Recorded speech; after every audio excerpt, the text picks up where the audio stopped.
Mas Donald Trump tem ameaçado a China aí com tarifas. Por outro lado, o país asiático promete defender os interesses nacionais. A gente tem visto, não é de hoje, também nem desde a posse, que Donald Trump tem batido nessa tecla de tarifar, impor essas tarifas para diversos países, não apenas para a China. Como que você tem visto esse embate, essa guerra no comércio internacional, Dumas? E esses recursos, essas medidas de Donald Trump poderiam ajudar aí as contas externas americanas? Veja, Felipe, tem dois pontos aí. Primeiro, ainda é cedo para dizer o que Trump vai fazer com as tarifas. Por exemplo, nesses 2 dias de posse aí, parece que ele está um pouquinho menos persuasivo e parece que ele está querendo mais negociar. Mas, de qualquer maneira, vamos ao pomo da discórdia aqui, do que ele acha que se colocar tarifa vai melhorar o déficit comercial, ou melhor, o déficit da conta externa, que bateu 4,2% do PIB. Gente, a gente precisa entender que contas externas, no final das contas, elas refletem em muito a poupança doméstica. Ora, se a minha poupança privada cair, que é a minha poupança privada do consumo subir e investimento subir, a minha poupança privada cai.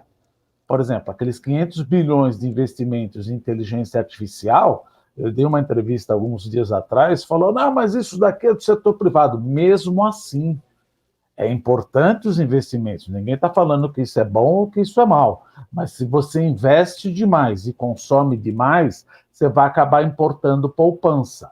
E o déficit fiscal, que já está em 6% do PIB. E o último estudo do Penn Wharton School mostrou que as contas fiscais dos Estados Unidos, que já está numa dívida pública de 99% do PIB, tende a aumentar de 3,5 a quase 4 trilhões, se não me falha a memória, nos próximos 10 anos. Olha, então vamos lá.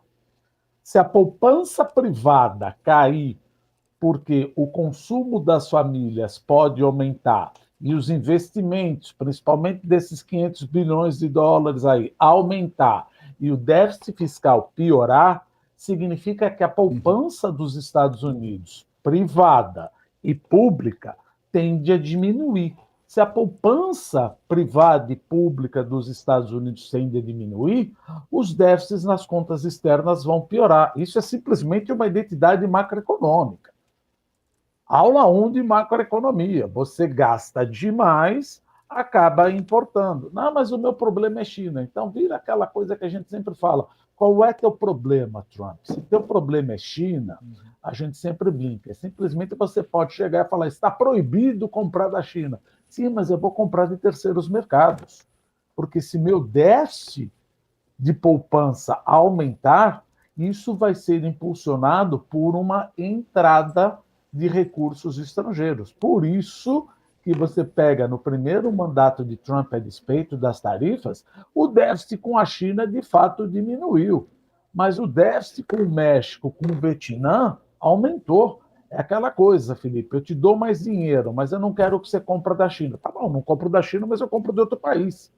Então, é importante saber até que ponto Trump tem na política dele que o top priority é China ou top priority são as contas externas. Se for as contas externas, essa política fiscal expansionista, esse aumento de investimento privado, esse aumento de consumo, a economia norte-americana criando cada vez mais payroll, se eu não me engano foi 256 mil em dezembro, isso aumenta cada vez mais os déficits nas contas externas. Agora, se ele acabar julgando sempre que o negócio é tarifa, tarifa, tarifa, e pelo lado das contas públicas piorar, e pelo lado dos investimentos aumentar, veja, não estou falando que investimento não seria bom, não estou falando que consumo menor é bom, não estou dizendo isso, estou dizendo isso que é uma identidade macroeconômica. Poupou menos, preciso importar poupança. Preciso importar poupança, entramos num déficit em conta corrente de 4%. Por exemplo, na crise de 2008, não foi esse o epicentro da crise, não foi isso. Mas o déficit das contas externas dos Estados Unidos estava na ordem de 6,5% do PIB. E da China estava 12,5% do PIB, se não me falha a memória. Depois da crise de 2008, os déficits das contas externas dos Estados Unidos, porque a poupança pública e ou privada melhorou, ou seja, passaram a consumir menos, tiveram uma melhora, não pode dizer melhora, mas um consumo menor, um investimento menor, isso traduziu-se num déficit nas contas externas menor.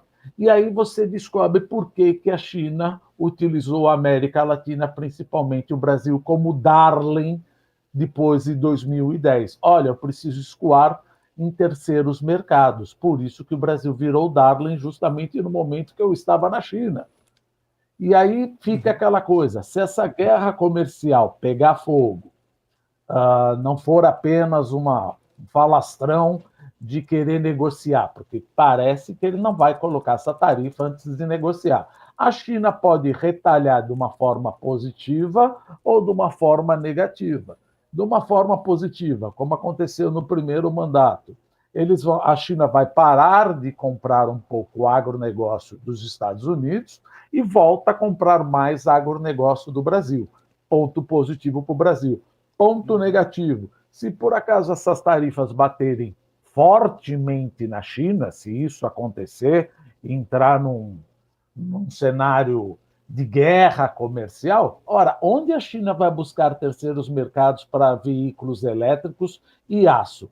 Vai piorar a nossa déficit comercial, que, aliás, é um ponto importantíssimo para falar aqueles que ainda duvidam da identidade macroeconômica. Como o Brasil cresceu 3,2%, o consumo cresceu e o meu déficit fiscal piorou, ou seja, estou com déficit fiscal de 9%, quase 10% do PIB, veja as minhas contas externas como estão piorando.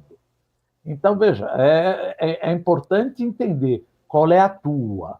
Se o teu problema é China, eu entendo. Se o teu problema é contas externas, o plano do governo está indo absolutamente na contramão de querer diminuir as importações norte-americanas, Felipe.